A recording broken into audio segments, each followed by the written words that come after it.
ভারতের আসামের কিংবদন্তি সঙ্গীতশিল্পী জুবিন গার্গ শুধু কণ্ঠের জাদুতেই কোটি ভক্তের হৃদয় জয় করেননি, মানবিকতা দিয়েও হয়ে উঠেছিলেন অনন্য।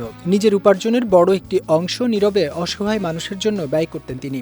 এমনকি গভীর রাতে রাস্তায় ঘুমিয়ে থাকা দরিদ্র মানুষের চাদরের নিচে গোপনে টাকা রেখে আসার ঘটনাও ঘটিয়েছেন বহুবার। প্রয়াত এই শিল্পীকে কাছ থেকে দেখা নির্মাতা প্রীতম বন্দ্যোপাধ্যায় সম্প্রতি এমনই কিছু স্মৃতি ভাগ করে নিয়েছেন।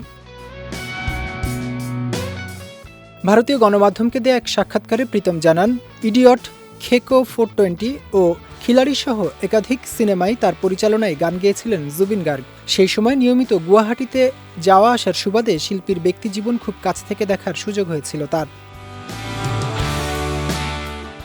প্রীতমের ভাষ্য, রেকর্ডিং শেষ হলে অতিথিদের নিয়ে খেতে বের হতেন জুবিন। অনেক সময় নিজেই বাতাবি লেবুর পাতা দিয়ে মুরগির মাংস রান্না করে সবাইকে খাওয়াতেন। নিজের গাড়িতে করে স্টুডিওতে নিয়ে যেতেন, আবার গভীর রাত বা ভোরে হোটেলেও পৌঁছে দিতেন। তবে তার সবচেয়ে বড় পরিচয় ছিল উদারতা। প্রীতম বলেন, পারিশ্রমিক হাতে পেয়ে রাতে গাড়ি নিয়ে বেরিয়ে পড়তেন জুবিন। এরপর সেই টাকার বড় অংশ পথের অসহায় মানুষের মধ্যে বিলিয়ে দিতেন। কেউ ঘুমিয়ে থাকলে তাদের চাদরের নিচে টাকা রেখে আসতেন, যেন দাতার পরিচয় গোপনই থাকে। এছাড়া গুয়াহাটির এক বৃদ্ধার পিঠার দোকানে খাবারের দামের চেয়ে কয়েক হাজার টাকা বেশি দিয়ে আসতেন তিনি। শীতের রাতে অসহায় মানুষের গায়ে নিজের হাতে কম্বল জড়িয়ে দেওয়ার ঘটনাও ছিল নিয়মিত। 2025 সালের 19 ডিসেম্বর সিঙ্গাপুরে মারা যান জুবিন গার্গ।